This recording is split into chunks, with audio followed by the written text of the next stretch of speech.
মার্কিন president Donald Trump এবার সরাসরি হুমকি দিয়েছেন। তিনি বলেছেন, যদি ইরান চুক্তি না করে তাহলে ইরানের যে পিক এক্স মাউন্টেন আছে সেই মাউন্টেনে অর্থাৎ সেই পাহাড়ে আমেরিকা হামলা চালাবে। তিনি শুধু এই পাহাড়েই হামলা চালাতে চাননি, আরো হুমকি দিয়েছেন। তিনি বলেছেন ইরানের সমস্ত ব্রিজ 1 ঘন্টার ভিতরে আমেরিকা ধ্বংস করে দিতে পারে, আর ইরানের যে সারা দেশে বিদ্যুৎ কেন্দ্র রয়েছে তা 1 দিনের ভিতরে শেষ করে দিতে পারে। এই সমস্ত হুমকি কোথায় দিচ্ছেন তিনি? মার্কিন ফক্স নিউজকে দেয়া সাক্ষাৎকারে ডোনাল্ড ট্রাম্প এই সমস্ত কথা বলেছেন। কেন এই সমস্ত কথা বলছেন তিনি? তাকে জিজ্ঞেস করা হয়েছিল, ইসরায়েলের প্রধানমন্ত্রী বেনিয়ামিন নেতানিয়াহু আমেরিকা সফরে এসেছেন, ফক্স নিউজের সাংবাদিক তাকে জিজ্ঞেস করছেন, যেহেতু সবই আমেরিকার, এই জন্য এসেছেন বলছি। তো নেতানিয়াহু আপনাকে ইরানের পিকেক্স পাহাড় সম্পর্কে কিছু তথ্য জানাবেন, এই বিষয়টাকে আপনি কিভাবে দেখেন বা কি ভাবছেন, কি বলবেন? তখন তিনি সরাসরি বলেছেন, নেতানিয়াহুর কোনো তথ্যের আমার প্রয়োজন নেই, অর্থাৎ তাকে তথ্য দেওয়া লাগবে না। তারপরে তিনি বলেছেন যে নেতানিয়াহু এগুলো কেন বলছেন? এগুলো বলতে চান এই জন্য যাতে আমি তার সাথে থাকি, আমি তার সাথে সবসময় যুক্ত থাকি। এই যুক্ত থাকা মানে দুটো বিষয় হতে পারে। সামনে এই যে অক্টোবর বা সেপ্টেম্বরে ইসরায়েলে নির্বাচন, সেই নির্বাচনে নেতানিয়াহু হেরে যেতে পারেন, যথেষ্ট সম্ভাবনা আছে। এই নির্বাচনে ডোনাল্ড ট্রাম্প তার পাশে থাকুক, নেতানিয়াহু এই কৌশল করছে। ডোনাল্ড ট্রাম্প হয়তো এই কথা বলেছেন যে নেতানিয়াহু চাই যে আমি তার পাশে থাকি, এই নির্বাচনের কথা বলতে পারেন।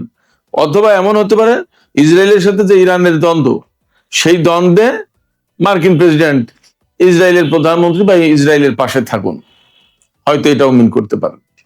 কিন্তু তিনি যে কথা বলেছেন যে নেতানিয়াহুর তথ্যের দরকার নেই, ইনফরমেশন তার কাছ থেকে নিয়ে লাগবে না, গোয়েন্দা তথ্য যে তিনি যেটা দিতে চাচ্ছেন এগুলো আমার দেয়া লাগবে না, এটার মানে কিন্তু অন্য একটা জিনিস। এটার মানে হচ্ছে ডোনাল্ড ট্রাম্প ইনসাল্ট ফিল করেন, তারা ইসরায়েলের লোকজন আমাকে বারবার গোয়েন্দা তথ্য দেয়, কেন আমাদের গোয়েন্দা তথ্য নেই?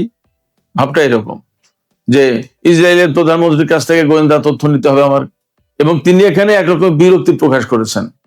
বিরক্তি প্রকাশ করে তিনি বলেছেন যে আমি যদি আজকে প্রেসিডেন্ট না থাকতাম তাহলে নেতানিয়াহু কোনো মতেই টিকতে পারত না এবং ইসরায়েলের অস্তিত্ব থাকতো না। কেন বলছেন? অনেকগুলো কারণে। নেতানিয়াহু যে সমস্ত দুর্নীতির মামলায় জর্জরিত বা যে সমস্ত সংকট আছে দেশের ভেতরে, অভ্যন্তরীণ রাজনীতিতে তো তাদের টানাপোড়েন আছে, সেই জায়গায় ডোনাল্ড ট্রাম্প সরাসরি হস্তক্ষেপ করেছে নেতানিয়াহুর পক্ষে। এটা একটা দিক। আর একটা দিক হচ্ছে যে এই যে ইরানের সাথে ইসরায়েলের যে যুদ্ধ, আমেরিকা যদি না থাকতো তাহলে ইরান এতদিন ইসরায়েলকে অস্তিত্বহীন করে দিত, মোটামুটি ভাবে এটা বলা যায়। ইরান বলেও আমেরিকা যদি ইসরায়েলের পাশে না থাকে তো ইসরায়েল 1 সপ্তাহ টিকবে না। তো সেই জায়গা থেকে ডোনাল্ড ট্রাম্প বিরক্ত হন নেতানিয়াহু যখন বলল যে আমার কাছে এই গোয়েন্দা তথ্য আছে, আপনি এই কাজ করুন। তখন উনি বিরক্ত হন যে আমার গোয়েন্দা তথ্য কি খুব দুর্বল নাকি, আমাদের দেশের গোয়েন্দা সংস্থা? তার মনোভাবটা এরকম, মানে উনি এক ধরনের অপমান বোধ করেন নেতানিয়াহু যখন পিড়াপিড়ি করে। ডোনাল্ড ট্রাম্প আরো বলেছেন ইরান যদি চুক্তি না করে তাহলে ওই পিকেক্স মাউন্টেন একদম ধ্বংস করে দেওয়া হবে।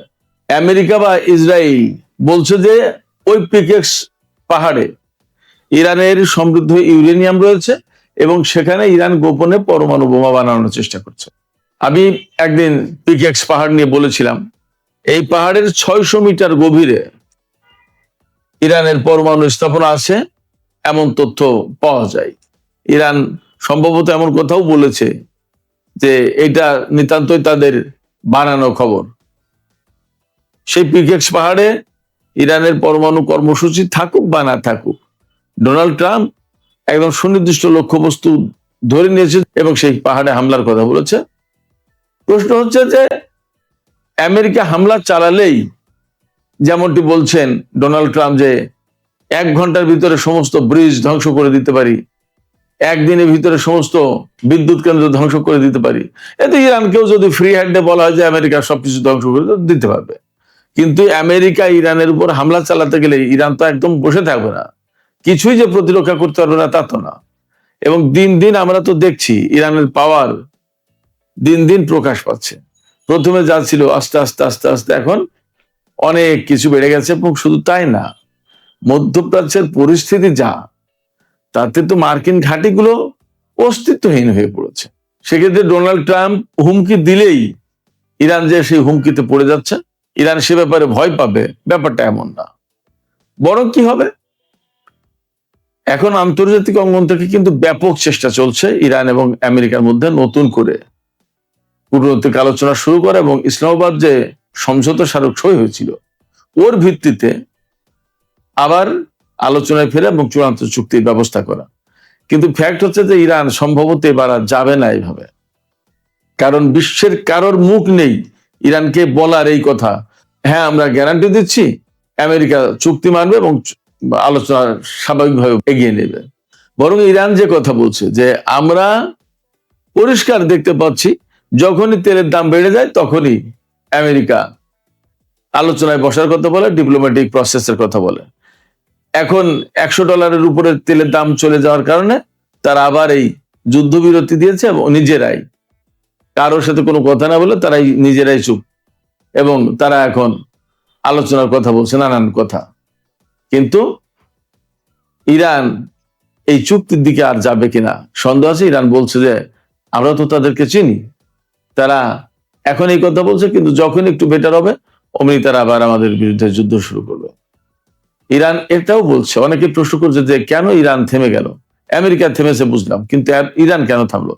ইরান বলছে যে আমরা কোনো আগ্রাসী দেশ না, এটা পরিষ্কার।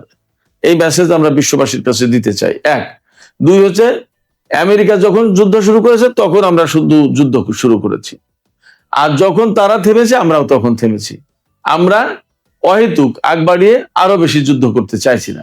এটা সারা বিশ্বের মানুষ পরিষ্কার দেখুক, বুঝুক, যাতে কেউ না বলতে পারে আমেরিকা থেমে গেলেও আমরা থামিনি, আমরা হামলা চালিয়ে গেছি, এই দোষ যাতে কেউ না দিতে পারে। আর আমেরিকা যদি নতুন করে যুদ্ধ শুরু করে ইরানও যুদ্ধ শুরু করবে, সে কথা কিন্তু একদম পরিষ্কার বলেছে। এদিকে মার্কিন প্রেসিডেন্ট ডোনাল্ড ট্রাম্প গত 2-3 দিন আগে একটা বক্তব্য দিয়েছেন, বিভিন্ন দেশের জাহাজ এই সমস্ত যে ক্ষতিগ্রস্ত হয়েছে হরমুজ প্রণালীতে ইরানের হামলায় বা মাইন বিস্ফোরণে, এই সমস্ত জাহাজ কোম্পানিকে ক্ষতিপূরণ দেওয়া হবে বিভিন্ন দেশে যে ইরানের সম্পদ আটকে আছে সেই সম্পদ থেকে। ইরানের জবাবে বলেছে আজকে ইরানের সামরিক বাহিনীর যৌথ কমান্ড, এইটা আজকে পরিষ্কার করে বলেছে আমেরিকা যদি এই কাজ করে, অর্থাৎ ইরানের সম্পদ আটকে থাকা সম্পদ নিয়ে কোনো দেশের জাহাজকে বা জাহাজ কোম্পানিকে বা কোনো দেশকে যদি ক্ষতিপূরণ দেওয়ার চেষ্টা করে, এবং যদি এই অর্থ কোনো জাহাজ কোম্পানি, জাহাজের মালিক বা কোনো দেশ এই অর্থ গ্রহণ করে, তাহলে সেই দেশের কোনো জাহাজ হরমুজ প্রণালীতে চলাচল করতে দেয়া হবে না। এখন আমেরিকার দেয়া অর্থ কোনো দেশ গ্রহণ করবে কি করবে না সেটা তাদের ব্যাপার। তবে ইরান যে শক্ত অবস্থানে গেছে এটা মোটামুটি বেশ পরিষ্কার। হরমুজ প্রণালী এবং তেলের দাম নিয়ে যখন কথা আসলোই, তখন আমি আপনাদেরকে তেলের বাজার সম্পর্কে একটু আপডেট দিই। আজকে আন্তর্জাতিক বাজারে এই কিছুক্ষণ আগের খবর ছিল যে ব্রেন্ট ক্রুড অয়েল দাম কমেছে, দাম কমে এখন $84.03 প্রতি ব্যারেল বিক্রি হচ্ছে।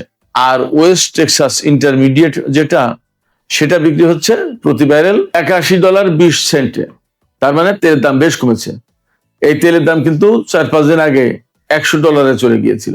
আপনারা সবাই জানেন, আমি আগেই বলেছি, নেতানিয়াহু অর্থাৎ ইসরায়েলের প্রধানমন্ত্রী নেতানিয়াহু আমেরিকা সফরে গেছে আজকে, অর্থাৎ এখানে আমাদের যখন মঙ্গলবার রাত, তখন আমেরিকায় মঙ্গলবার দিন সকাল 11টায় হোয়াইট হাউসে ডোনাল্ড ট্রাম্পের সাথে আমেরিকান টাইম বলছি নেতানিয়াহু বৈঠকে বসবেন। মজার ব্যাপার হচ্ছে ওই বৈঠকে ভাইস প্রেসিডেন্ট জেডি ভ্যান্স উপস্থিত থাকবেন। আমার কাছে যেটা মনে হচ্ছে, জেডি ভ্যান্স উপস্থিত থাকার মূল কারণ হচ্ছে সেখানে যাতে নেতানিয়াহু প্রেসিডেন্ট ডোনাল্ড ট্রাম্পকে বিভ্রান্ত করতে না পারেন যুদ্ধ শুরু করার ব্যাপারে, এই জন্য জেডি ভ্যান্স সেখানে উপস্থিত থাকবেন। কারণ গত শুক্রবার হোয়াইট হাউসে যে বৈঠকে বসেছিলেন ডোনাল্ড ট্রাম্প, জেডি ভ্যান্স, মার্কিন সামরিক বাহিনীর চিফস অফ স্টাফের চেয়ারম্যান জেনারেল ড্যান কেইন, যুদ্ধমন্ত্রী পিট হেগসেথ, সম্ভবত পররাষ্ট্রমন্ত্রী মার্কো রুবিও ছিল, বা আরো গুরুত্বপূর্ণ ব্যক্তি। সেখানে ডোনাল্ড ট্রাম্প, পিট হেগসেথ তারা কিন্তু যুদ্ধের পক্ষে কথা বলছিল, ইরানের বিরুদ্ধে বড় যুদ্ধ শুরু করতো এটা বলছিল। সেখানে উদ্বেগ প্রকাশ করেছিল এবং বিরোধিতা করেছিল জেডি ভ্যান্স এবং Dan Kane, general Dan Kane. তারা বলেছিল যে এই মুহূর্তে আমাদের হাতে যে সমস্ত অস্ত্রপাতি যে পরিমাণ আছে, এই অবস্থায় ইরানের সাথে যুদ্ধ করলে বিপজ্জনক পরিস্থিতি তৈরি হবে। এরপরে কিন্তু ডোনাল্ড ট্রাম্প যুদ্ধে যাননি, এখন পর্যন্ত আর যুদ্ধ নেই, বরং 3 দিন যুদ্ধ বন্ধ। এই অবস্থায় নেতানিয়াহু এই সফরে যে গেছেন, ব্যাপকভাবে ধারণা করা হচ্ছে তিনি ডোনাল্ড ট্রাম্পকে ইরান সম্পর্কে নানা রকমের কথা বলে আবার উস্কানি দিয়ে যুদ্ধে নামিয়ে দিতে পারেন, যুদ্ধে জড়িয়ে দিতে পারেন, আবার যুদ্ধ শুরু করতে পারেন। এই জায়গায় এটা যাতে ডোনাল্ড ট্রাম্পকে ভুল বোঝাতে না পারে, নেতানিয়াহু যাতে এইভাবে উস্কানি দিতে না পারে, সেই জন্য জেডি ভ্যান্স এই বৈঠকে উপস্থিত থাকবে, এমনটাই মোটামুটি ধারণা করা যায়। সুপ্রিয় দর্শক, মধ্যপ্রাচ্যের ক্রাইসিস, তেলের ক্রাইসিস, হরমুজ প্রণালী, বাব আল মানদেব প্রণালীর যে ক্রাইসিস, এই প্রেক্ষাপটে জাপানের পররাষ্ট্রমন্ত্রীর সাথে ইরানের পররাষ্ট্রমন্ত্রীর ফোন আলাপ হয়েছে। সেই ফোন আলাপে জাপানের পররাষ্ট্রমন্ত্রী ইরানের পররাষ্ট্রমন্ত্রীকে বলেছেন যে বাব আল মানদেব প্রণালীতে যে সংকটটা তৈরি করলো হুতি গেরিলারা বা হুতি সমর্থিত সামরিক বাহিনী ইয়েমেনের, তাদেরকে আপনারা একটু বুঝায় যাতে সৌদি আরবের সাথে এই ধরনের সংঘাতে না জড়ায় এবং বাব আল মানদেব প্রণালী যাতে খুলে দেয়, তাদেরকে বুঝিয়ে একটু বিরত রাখার চেষ্টা করতে বলেছেন। বাট ইরান এখানে খুব একটা তো পজিটিভ রোল প্লে করবে বলে মনে হয় না, অর্থাৎ বাব আল মানদেব প্রণালী খুলে দেওয়ার ব্যাপারে ইরান কিছু বলবে এমনটা মনে হয় না। কারণ হরমুজ প্রণালী আর বাব আল মানদেব প্রণালী যখন আটকে দেওয়া হয়েছে, তখন সারা বিশ্বে খবর হয়ে গেছে এবং মার্কিন প্রেসিডেন্ট ডোনাল্ড ট্রাম্প কিন্তু যুদ্ধ বন্ধ করতে বাধ্য হয়েছে। এই বাব আল মানদেব প্রণালী দিয়ে ইয়েমেনের সাথে যে সৌদি আরবের সংকট আছে, এই সংকটগুলো পরিষ্কার পরিচ্ছন্ন হবে এবং এগুলোর হয়তো একটা অবসান হবে। জাপানের পররাষ্ট্রমন্ত্রী আজকে যখন হুতিরা বাব আল মানদেব প্রণালী আটকে দিয়েছে, তখন তাদেরকে নিয়ন্ত্রণের কথা বলছে ইরানকে। কিন্তু সৌদি আরব যখন, ইয়েমেন একটা দরিদ্র দেশ, গরিব, সেই দেশের উপর আকাশপথে, সমুদ্র পথে, স্থলপথে অবরোধ দিয়ে রেখেছে এবং সেটা 11-12 বছর ধরে, জাপান তখন কেন কিছু বলে না? খুবই আশ্চর্যজনক। অথচ জাপানের মতো অর্থনৈতিক শক্তি, তারা যদি সৌদি আরবকে কিছু বলে, আমেরিকাকে কিছু বলে, তাহলে কিন্তু তার প্রভাব অন্যরকম পড়ে। সুপ্রিয় দর্শক, সবশেষ যে বিষয়টি নিয়ে আলোচনা করতে চাই সেটি হচ্ছে যে তুরস্কের প্রেসিডেন্ট রজব তাইয়িপ এরদোগান নাকি বলেছেন যে তিনি চীন থেকে J-10C যুদ্ধ বিমান কিনবেন এবং এই যুদ্ধ বিমানের যে দাম হবে, সেই দাম পরিশোধ করবেন তিনি ইউয়ানে, ডলার ব্যবহার করবেন না। এই খবর এসেছে সামাজিক যোগাযোগ মাধ্যমে। কতগুলো বিমান তিনি কিনবেন এটা পরিষ্কার না, কিন্তু তিনি বলছেন, খবরে দাবি করা হচ্ছে যে এই বিমানের যত যা দাম হয় তা সব ডলারে বাদ দিয়ে ইউয়ানে পরিশোধ করবেন। তার মানে ডি-ডলারাইজেশনের প্রক্রিয়ায় তুর্কি প্রেসিডেন্ট থাকবেন। কেন তিনি চীনের বিমান কিনতে যাচ্ছেন? আমি যা মনে করি, আমেরিকা যে F-35 দিতে চেয়েছিল, আবার দিতে চাইল না, অথচ তুরস্কের কাছ থেকে আমেরিকা টাকা নিয়েছে, তাদের সাথে চুক্তি আছে। সম্ভবত আমেরিকাকে আরেকবার চাপে ফেলো না, একবার চাপে ফেলেছে রাশিয়ার কাছ থেকে S-400 কিনে, এইবার চাপে ফেলবে J-10C কিনে। তুরস্ক আসলে কোন খেলা খেলছে, এরদোগান কোন খেলা খেলছে, এখনই বোঝা মুশকিল। ব্যাপারটা যদি এরকম হয়, তাহলে মোটামুটি ধরে নিতে হবে যে তুরস্ক আমেরিকাকে আবার একটা পাল্টা কিছু করার চেষ্টা করলো। বাট দেখা যাক কোথায় গিয়ে এর শেষ হয়। সুপ্রিয় দর্শক, এখনকার আলোচনা এখানে শেষ করতে চাইছি। আলোচনা শেষের আগে আমি আপনাদের কাছে জানতে চাই, আপনাদের মতামত কি সেটা বুঝতে চাই। ডোনাল্ড ট্রাম্প যে বললেন নেতানিয়াহুর কোনো ইনফরমেশনের দরকার তার নেই, এর ভেতর দিয়ে কিন্তু একটা ক্ষোভ, নেতানিয়াহুর উপর একটা